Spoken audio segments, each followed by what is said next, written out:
नमस्कार दोस्तों, मैं महेश कुशवाहा आपका आपके परिवार देवेंद्र क्लासेज पर आपका हार्दिक अभिनंदन और बहुत बहुत स्वागत करता हूं। तो कैसे हैं आप सब लोग? उम्मीद है आप सब लोग स्वस्थ, मस्त और ज़बरदस्त होंगे। मैं आज एसएससी जीडी मैथ्स का प्रैक्टिस सेट संख्या 8 लेकर आया हूं। इससे पहले मैंने प्रैक्टिस सेट 7 करा रखे हैं। आइए देखते हैं प्रश्न पहले से। पहला प्रश्न आपकी स्क्रीन के ऊपर है। एक शहर में भालुओं की जनसंख्या प्रति वर्ष 3% की वार्षिक दर से बढ़ रही है। यदि शहर में भालुओं की वर्तमान जनसंख्या 21,218 है तो 2 वर्ष पहले भालुओं की जनसंख्या कितनी थी? देखते हैं। जैसे कि 3% वार्षिक दर से बढ़ रही है तो इसका मतलब यह है कि अगर पहले 100 रही होगी तो अब रही होगी 103। उसके बाद फिर से 100 से 103 बनी होगी। यहाँ 100 गुणा 100 कितना हो जाएगा? 10,000। उसके बाद यहाँ पहले तो आपको इसका स्क्वायर निकालेंगे। स्क्वायर निकालने के लिए रहता है, जैसे कि मैं बताता हूँ आपको, 103 का स्क्वायर निकालेंगे। जैसे कि 3 का स्क्वायर करेंगे कितना होगा? 3 का स्क्वायर रहता है 9, तो यहाँ लिखेंगे 09 और 103 में 3 ही जोड़ देंगे। कितना जोड़ देंगे? 3 ही। तो कितना हो जाएगा? 106। तो यहाँ हो जाएगा 106। 10,609 103 का स्क्वायर रहा होगा। देख यहाँ लिख देंगे 10,609। ये 103 गुणा 103 कितना रहा होगा? 10,609। कितना रहा होगा? 10,609। देखते हैं। जैसे कि वर्तमान जनसंख्या कितनी है? 21,218। तो यहाँ कितना है? 10,609। कितनी है? 10,609। देखते हैं।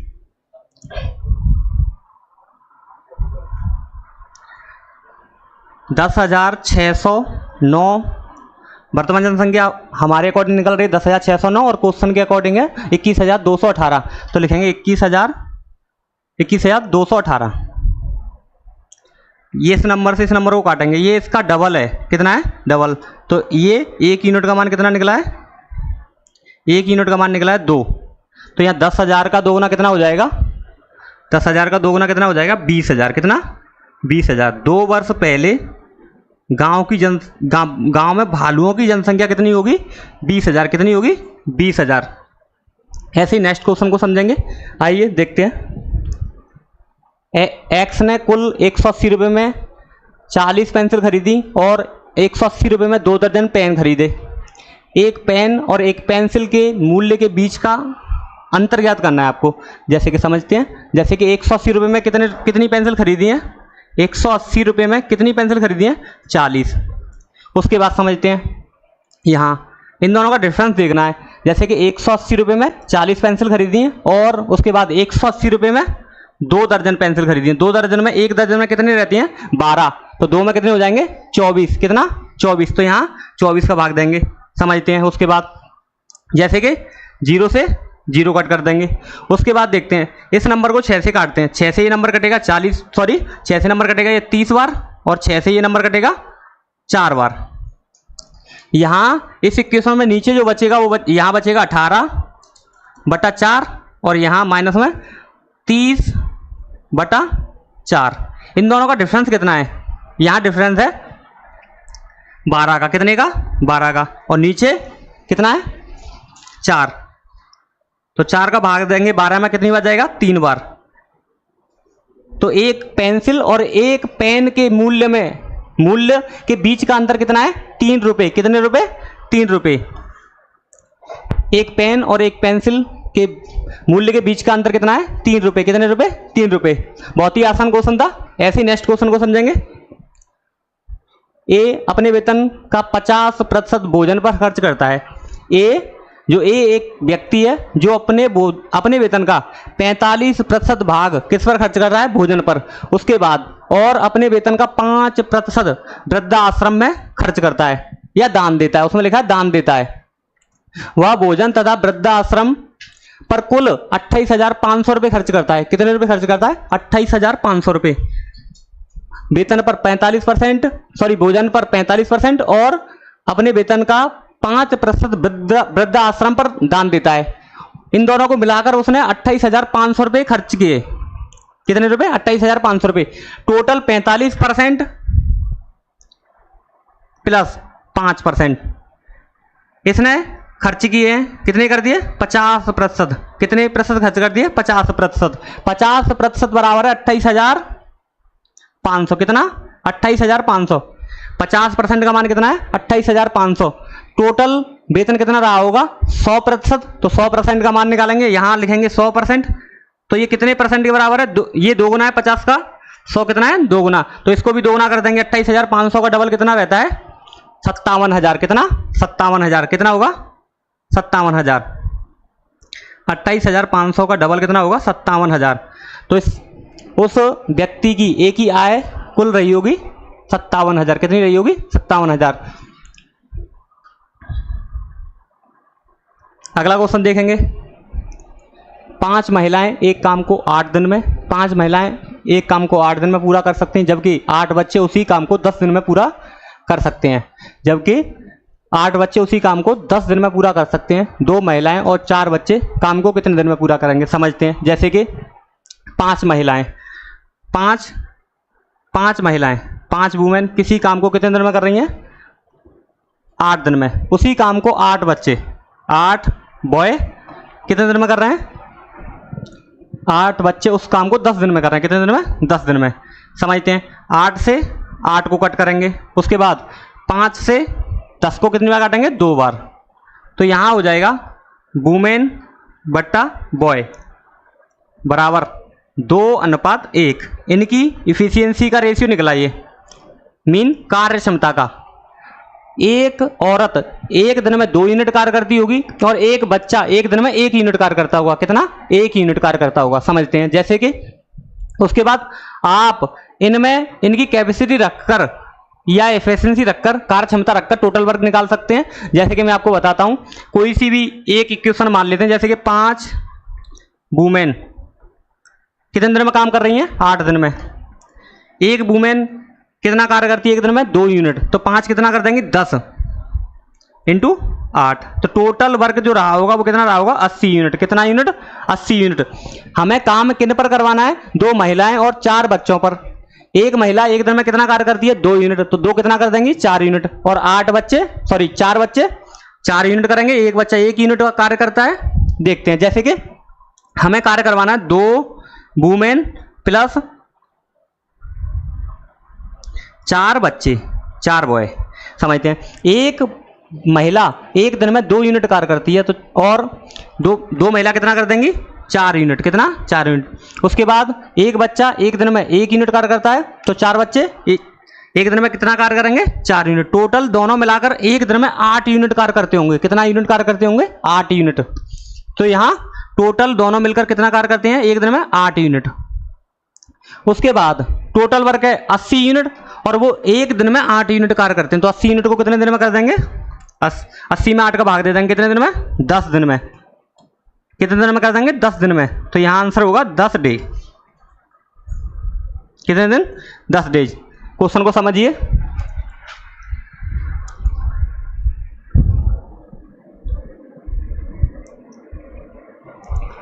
अगला क्वेश्चन देखते हैं। एसएससी जीडी में प्रत्येक पाली में ये प्रश्न पूछा जाता है। चतुर्थ अनुपाती, तृतीय अनुपाती, मध्य अनुपाती निकालने के लिए कोई ना कोई प्रश्न आपको जरूर पूछा जाएगा। आइए इस क्वेश्चन को समझते हैं। इसमें चतुर्थ अनुपाती पूछा है। जैसे कि √6, √8, √21, इनका आपको चतुर्थ अनुपाती निकालना है। समझते हैं। जैसे कि चतुर्थ अनुपाती निकालने के लिए आपको एक फॉर्मूला होता है B × C/A। क्या रहता है? B × C/A। B का मान रहा है यहाँ √8 और यहाँ C का मान रहा है √21। समझते हैं। जैसे कि यहाँ देखेंगे, पहले लिखेंगे √8 इंटू, उसके बाद √21। कितना? √21 अपॉन यहाँ A का मान कितना है? √6। तो यहाँ लिखेंगे 6। देखते हैं। जैसे कि मैं आपको बताता हूँ, इसको अपन लिख सकते हैं। जैसे कि इसको फैक्टर करते हैं। पहले तो यहाँ लिखेंगे 4 × 2। 8 को कैसे लिखेंगे? 4 × 2। उसके बाद इंटू में यहाँ लिख सकते हैं इसको 21 को 7 × 3। कितना? 7 × 3 अपॉन इसको लिख सकते हैं रूट में 3 इंटू 2, कितना लिख सकते हैं 3 इंटू 2। यहाँ समझेंगे उसके बाद, जैसे कि यहाँ 4 कितने का स्क्वायर रूट रहता है 2 का, तो 2 इंटू रूट में 2। उसके बाद ये रहा होगा रूट 3 इंटू रूट 7, कितना 7 अपॉन यहाँ रहा होगा रूट 3 इंटू रूट 2। देखते हैं, जैसे कि रूट 2 से रूट 2 कट जाएगा, रूट 3 से रूट 3 कट जाएगा, तो कितना बचेगा 2 रूट 7, कितना बचेगा 2 रूट 7। तो यहाँ 2 रूट 7 चतुर्थ अनुपाती है इस क्वेश्चन का, जो कि ऑप्शन नंबर ए पर है, जो कि ऑप्शन नंबर ए पर है। बहुत ही आसान क्वेश्चन था, बस आपको रूट में वैल्यू दी है, निकाल पाए, समझ पाए होंगे क्वेश्चन को। साइड में हो जाता हूं, क्वेश्चन को नोट कीजिए। ऐसे ही अगला क्वेश्चन देखेंगे।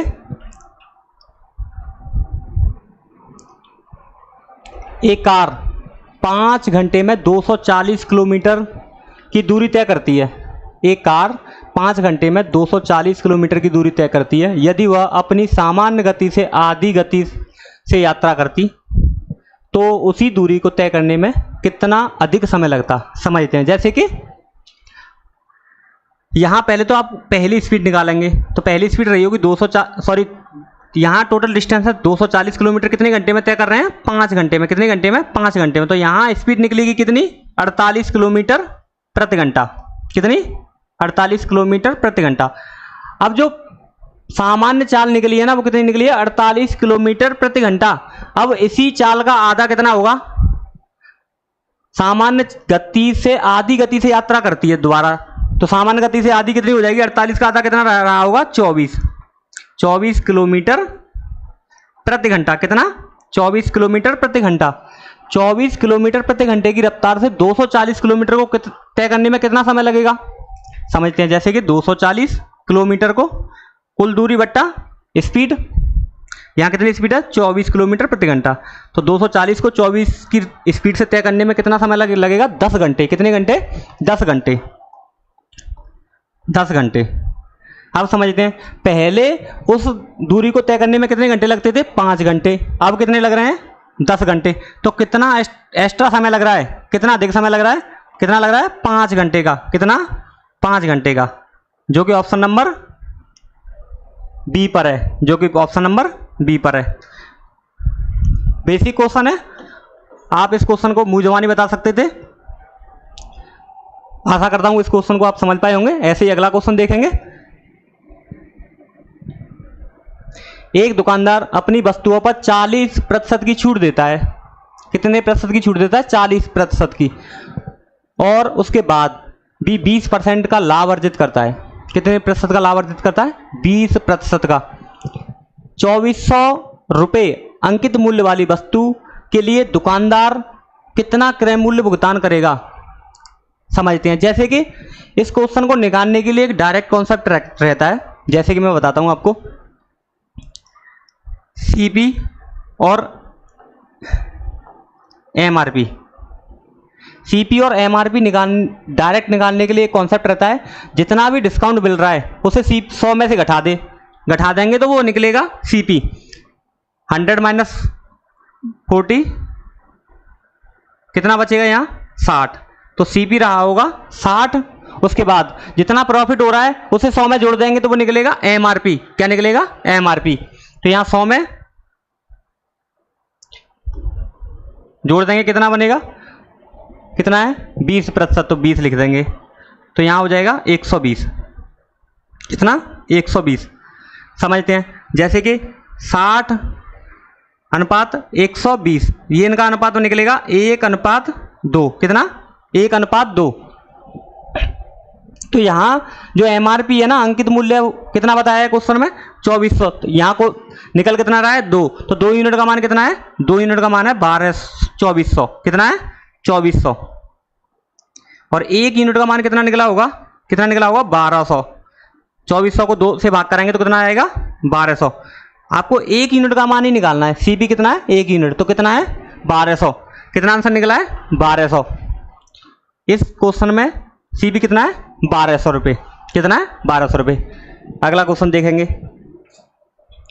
एक व्यक्ति स्कूटर द्वारा 64 किलोमीटर प्रति घंटे की चाल से एक निश्चित दूरी तय करता है और वह साइकिल चलाकर 16 किलोमीटर प्रति घंटे की चाल से प्रारंभिक स्थान पर वापस आता है। पूरी यात्रा के दौरान औसत चाल ज्ञात करें। ये एवरेज स्पीड का क्वेश्चन है। इस क्वेश्चन को आप एक बेसिक फॉर्मूले से भी निकाल सकते हैं, 2xy upon x plus Y. देखते हैं, जैसे कि 2xy upon x plus Y क्या है? 2xy upon x plus Y. यहाँ x का मान पहले जो स्पीड से गया है, y का मान जो वापस आया है उस स्पीड से। जैसे कि मैं बताता हूँ आपको, 2 इंटू पहले कौन सी स्पीड से गया है? 64 किलोमीटर प्रति आवर। कितना? 64 किलोमीटर प्रति घंटा। उसके बाद कितने से आ रहा है? 16 किलोमीटर प्रति घंटे की रफ्तार से। 16 यहाँ लिख देंगे। उसके बाद इन दोनों को जोड़ देंगे, यहाँ 6 और 4 10, उसके बाद 7, यहाँ हो जाएगा 80। समझते हैं, जैसे कि 8 से 64 को काटेंगे 8 बार। आगे देखते हैं, 2 गुणा 8 कितना हो जाएगा? 16। 16 गुणा 16 कितना होता है? 16 का स्तर कितना रहता है? 256। कितना रहता है? 256। नीचे कितना बचा है? 10। तो 256 बटा 10। तो 256 में 10 का भाग देंगे तो एक अंक बाद पॉइंट लगा देंगे तो 25.6 किलोमीटर प्रति आवर एवरेज स्पीड रही होगी पूरी यात्रा की। पूरी यात्रा की एवरेज स्पीड कितनी रही होगी? 25.6 किलोमीटर प्रति घंटा, जो कि ऑप्शन नंबर ए पर है। अगला क्वेश्चन देखेंगे।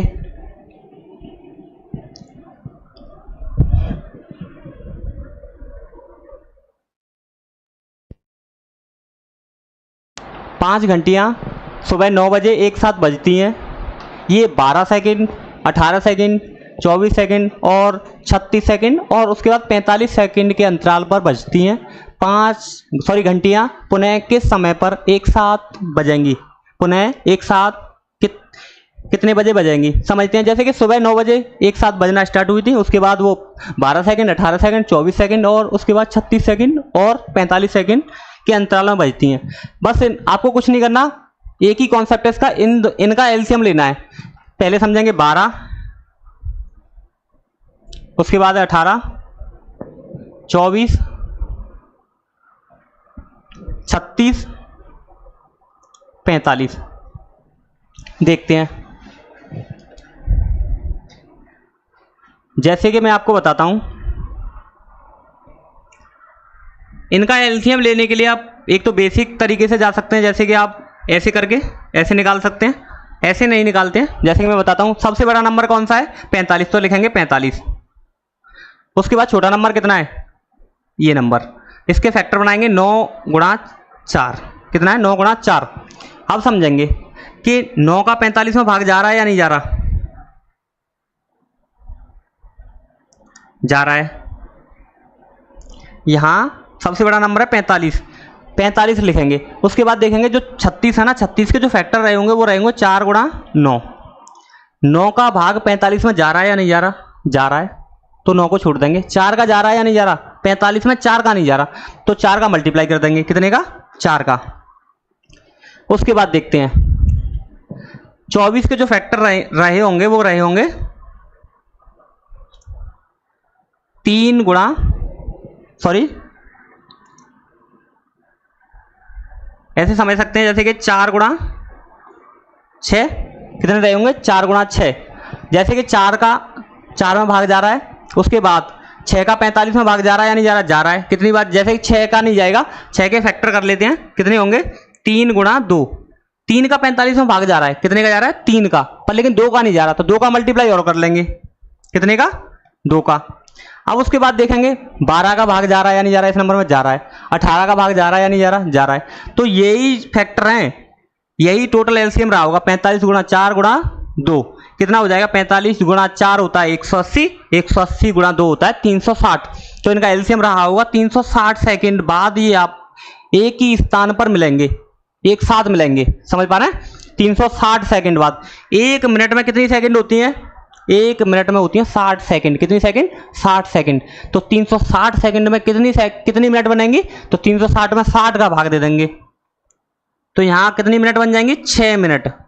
अब वो 6 मिनट बाद एक साथ मिलेंगी। कितने मिनट बाद? 6 मिनट बाद। तो 9 बजे स्टार्ट हुई थी तो 6 मिनट बाद एक साथ मिलेंगी तो कितने बजकर कितने मिनट में मिलेंगी?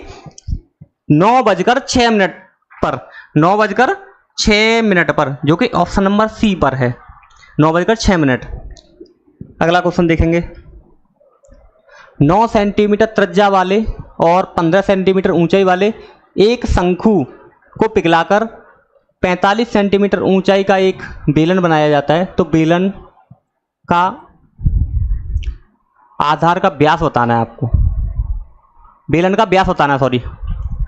सॉल्व कीजिए क्वेश्चन को।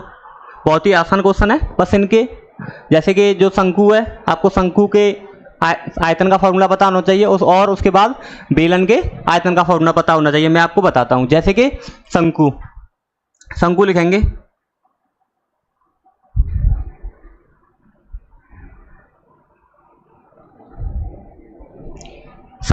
जैसे कि शंकु लिखेंगे।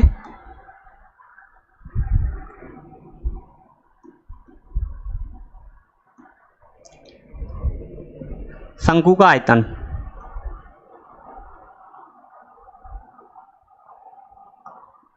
रहता है 1/3 पाई r² h। यहाँ आपको त्रिज्या दी गई है तो r1 मानेंगे और h1 दिया है। उसके बाद आपको बेलन का बताना है।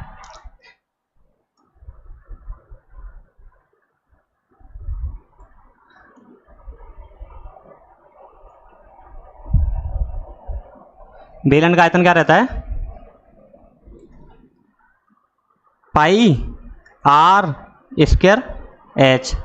यहाँ पहले r1 माना है, r कहाँ? r तो यहाँ r2 रहा होगा और यहाँ h1, यहाँ h2।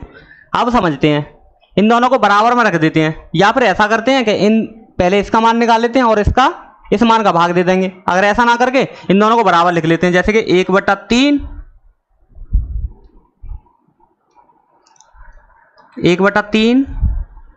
पाई r1 का स्क्वायर इंटू h1 बराबर, ये रहा शंकु का आयतन। उसके बाद लिखेंगे बेलन का आयतन। क्या लिखेंगे? बेलन का आयतन। बेलन का आयतन है पाई r² और h2। देखेंगे जैसे कि यहां मान लिख देंगे 1/3 शंकु। उसके बाद पाई का मान नहीं लिखेंगे क्योंकि पाई से पाई कट जाएगी। उसके बाद समझेंगे, उसके बाद देखेंगे जैसे कि त्रिज्या कितनी है, r का मान कितना है? 9 सेंटीमीटर। तो लिखेंगे 9 का स्क्वायर, 9 × 9। उसके बाद h1 का मान कितना है? 15 सेंटीमीटर। तो लिखेंगे 15 बराबर, पाई लिखाई है लेकिन r का मान कितना है? यहाँ आपको ऊंचाई बताइए, सॉरी r का मान बताया नहीं है। तो लिखेंगे r2 का स्क्वायर इंटू h2 का मान कितना दिया है? 45 सेंटीमीटर। लिखेंगे 45। कितना? 45। अब समझते हैं, जैसे कि पाई से पाई को कट कर लेंगे। उसके बाद 9 में भाग देंगे 3 का, कितनी बार जाएगा? 3 बार। 15 से 45 को काटेंगे कितनी बार? 3 बार। और 3 से इस 3 को कट कर देंगे। यहाँ बचेगा r2 का स्क्वायर। कितना? r2 का स्क्वायर बराबर कितना बचेगा? 9। तो r का मान कितना निकलेगा? 9 किसका स्क्वायर रूट रहता है? 3 का। तो r का मान निकला r2 का 3। जो व्यास रहता है ना, त्रिज्या का 2 गुना रहता है। तो व्यास त्रिज्या यहाँ कितनी है? 3, तो 2 गुना कर देंगे। तो व्यास कितना निकलेगा? d कितना निकलेगा? 2 गुना कितना हो जाएगा? 6। कितना होगा? 6, जो कि ऑप्शन नंबर बी पर है, 6 सेंटीमीटर। ये फॉर्मूला बेस्ड क्वेश्चन है, समझ पाए होंगे। ऐसे ही अगला क्वेश्चन देखेंगे। 120 मीटर लंबी रेलगाड़ी 60 किलोमीटर प्रति घंटे की चाल से चलते हुए एक पुल को 18 सेकंड में पार करती है। पुल की लंबाई ज्ञात कीजिए। जैसे कि 60 किलोमीटर प्रति घंटे की चाल से चलते हुए एक पुल को 18 सेकंड में पार करती है। पहले तो आपको जो 60 किलोमीटर प्रति घंटे की चाल है ना, ये किलोमीटर प्रति घंटे की चाल से मीटर प्रति सेकंड में बदलनी है। तो मीटर प्रति सेकंड में बदलने के लिए आपको क्या करना होता है, 5/18 से गुणा करना होता है। तो करते हैं, जैसे कि 60 किलोमीटर प्रति आवर, तो 60 × 5/18 कितना, 5/18। यहाँ समझेंगे 6 से इसको काटेंगे 3 बार, ये हो जाएगा 50/3। कितना हो जाएगा, 50/3 मीटर प्रति सेकंड। या फिर ऐसा बोल सकते हैं कि वो 3 सेकंड में 50 मीटर की दूरी तय करता होगा। कैसे बोल सकते हैं, 50 मीटर 3 सेकंड में 50 मीटर की दूरी तय करता होगा। कितने सेकंड में, 3 सेकंड में। और कितने सेकंड चला है वो समझ सकते हैं, जैसे कि सेकंड लिखेंगे यहाँ और यहाँ मीटर। 3 सेकंड में कितने मीटर की दूरी चल रहा है, 50 मीटर की। उसके बाद चलनी कितनी है हमें, 18 सेकंड। कितने सेकंड, 18 सेकंड। ये कितने गुना है, 6 गुना। तो यहाँ 6 गुना कर देंगे तो कितना हो जाएगा, 300। तो उसने 18 सेकंड में कितने मीटर की दूरी तय की होगी, 300 मीटर की। उसमें से ट्रेन की लंबाई कितनी है, 120 मीटर।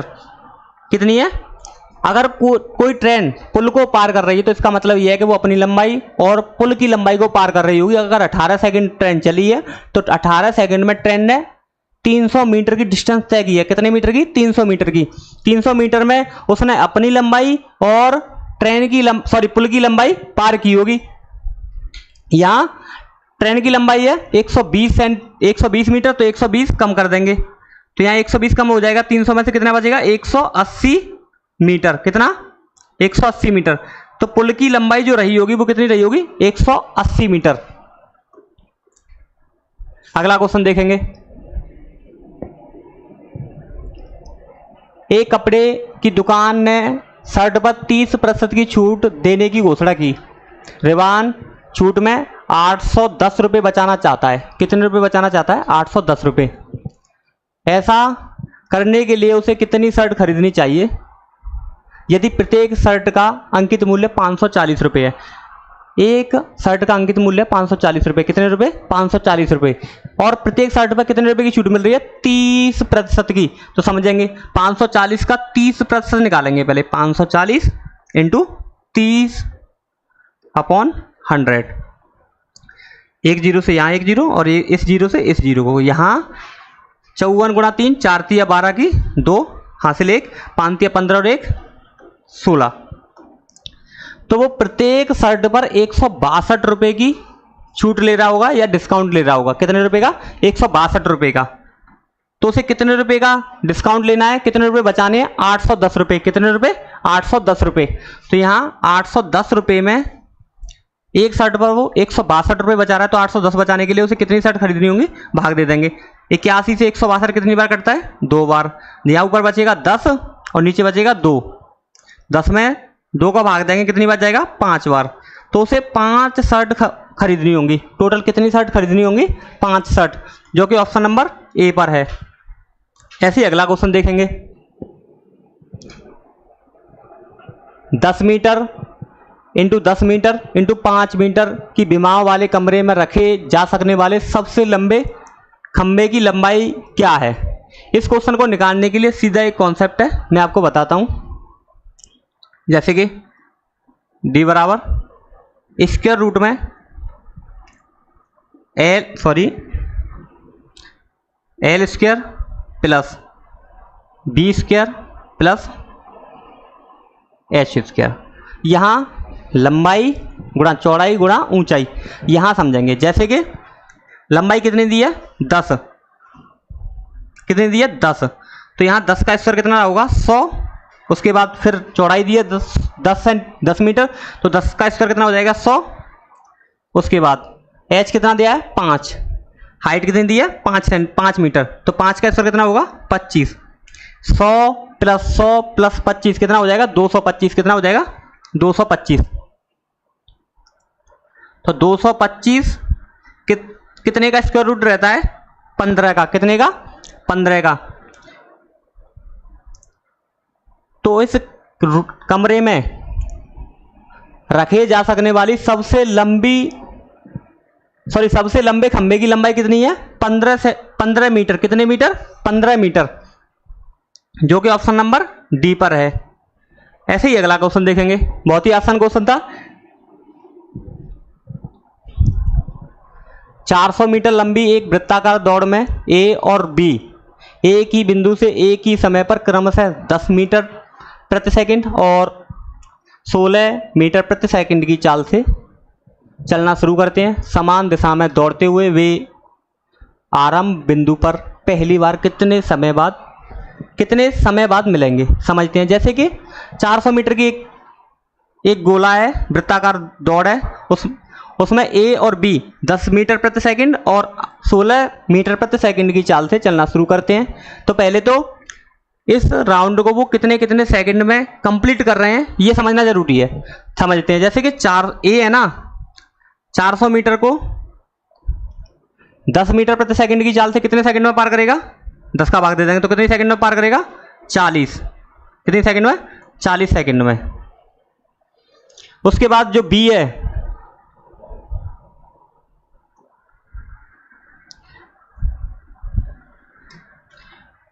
यहां ए है, उसके बाद बी 400 भाग कितने मीटर प्रति सेकंड चल रहा है? 16। तो लिखेंगे 16, यहां 4 को 16 को काटेंगे 4 बार, 4 से 100 को काटेंगे 25 बार, तो यहां रहा होगा 25 सेकंड। कितने सेकंड? 25 सेकंड। एक राउंड 400 मीटर को कर रहा होगा 40 सेकंड में तय, और बी उसी वृत्ताकार दौड़ को कर रहा होगा 400 मीटर को 25 सेकंड में। कितने सेकंड में? 25 सेकंड में। तो इन दोनों का बस एलसीएम लेना है आपको। 40 और 25 का कितना एलसीएम रहा होगा? 40 और 25 का एलसीएम रहा होगा 200 सेकंड। कितना? 40 और 25 का रहा होगा 200। तो 200 सेकंड बाद, कितने सेकंड बाद? 200 सेकंड बाद वो आरंभिक बिंदु पर पहली बार मिलेंगे। कितनी बार मिलेंगे? पहली बार। तो 200 सेकंड बाद आरंभिक बिंदु पर पहली बार मिलेंगे। ऐसे ही अगला क्वेश्चन देखते हैं। ए अनुपात बी 5:6 और बी अनुपात सी 6:7। यहां बी का मान 6 है, उसके बाद भी बी का मान 6 है, तो ए अनुपात बी अनुपात सी, यहां डायरेक्ट रेशियो निकाल सकते हैं 5:6:7। उसके बाद आपको a प्लस बी प्लस सी और c प्लस ए का अनुपात निकालना है। तो इन दोनों को पहले a और b को जोड़ेंगे, कितना बनेगा? a और b को जोड़ेंगे कितना बनेगा? 11। उसके बाद b और c को जोड़ेंगे कितना बनेगा? 13। 6 और 7 कितना होता है? 13। उसके बाद c प्लस a को जोड़ेंगे कितना बनेगा? 7 और 5 कितना रहता है? 12। तो यही रेशियो निकलेगा 11:13:12। कितना? 11:13:12, जो कि ऑप्शन नंबर ए पर है। अगला क्वेश्चन देखेंगे। एक डीलर अपने माल पर क्रय मूल्य से 15% अधिक अंकित करता है। कितने प्रतिशत अधिक अंकित करता है? 15%। फिर वह उस पर 20% की छूट देता है। कितने प्रतिशत की छूट देता है? 20% की। तो उसकी हानि प्रतिशत ज्ञात करें। समझते हैं। जैसे कि माल का क्रय मूल्य सीपी कितना रहा होगा? 100। अगर 15% अधिक कर रहा है तो 15% अधिक करेंगे तो 115 रहा होगा। इस पर कितने रुपए की छूट का अंकित मूल्य, जैसे कि अधिक अंकित करता है तो अंकित मूल्य ये एमआरपी रेट रहा होगा। एमआरपी कितना रहा होगा? 115। कितना? 115। इस पर कितने प्रतिशत की छूट दे रहा है? 20% की। तो देखेंगे 80, 100 से 20 की छूट मिल जाएगी तो 80/100। 20 से काटेंगे 80 को कितनी बार कटेगा? 4 बार। और 20 से ये नंबर कितनी बार कटेगा? 5 बार। 5 से 115 23 बार। कितनी बार? 23 बार। 23 गुणा 4 कितना होता है? 23 गुणा 4 होता है 92। कितना? 92। तो उसका सेलिंग प्राइस कितना होगा? एसपी कितना होगा? 92 रुपये। कितने रुपए? 92 रुपये। विक्रय मूल्य कितना होगा? 92 रुपये। उसका कॉस्ट प्राइस, क्रय मूल्य कितना था? 100 रुपये, और सेलिंग प्राइस कितना है? 92 रुपये। तो उसे कितने रुपए की हानि हो रही है? 8 रुपए की। कितने रुपए पर? 100 रुपये पर, तो उसे कितने प्रतिशत की हानि होगी? 8% की। कितने प्रतिशत की? 8% की, जो कि ऑप्शन नंबर बी पर है। यहाँ समझते हैं दोबारा से। यहाँ 100 रुपये रहा है उसका क्रय मूल्य और विक्रय मूल्य रहा है 92 रुपये, तो कितने की हानि हुई? 8 रुपये की, या फिर बोल सकते हैं 8% की। अगला क्वेश्चन देखेंगे। जैसे कि एक बेलनाकार टैंक की क्षमता 5632 मीटर स्क्वायर है। यदि इसके आधार का व्यास 16 सेंटीमीटर है तो इसकी गहराई ज्ञात करें। क्या ज्ञात करनी है? इसकी गहराई। ये क्वेश्चन आपके लिए होमवर्क में है। किसमें है? होमवर्क में। इसका आंसर आपको कमेंट बॉक्स में देना है। मुझसे जुड़ने के लिए बहुत बहुत धन्यवाद। और हमारी वीडियो आपको पसंद आई हो तो हमारे चैनल को लाइक, शेयर एंड सब्सक्राइब करें। बहुत बहुत धन्यवाद।